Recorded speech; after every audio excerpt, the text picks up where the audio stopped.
chân chính mặc dia Krista ka ta na thi chu a in nuam các chu ron pela Calvary a thi chu ka a chân chính mặc dia Krista ka ta na thi chu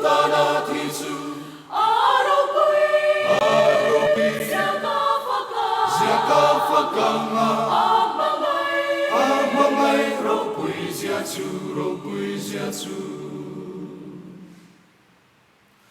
Bầu pila kung ka zo to amasea manin zong mu Ako ngay kutin min shwaya amakong ngay min ko mu Ni tin kim min bo vo va lung ngay kong su ka on tri ma se la pan min ong pui a ni tin ka him fo tri ka fa ka a chân chính mặc dia Krista ka ta na thi chu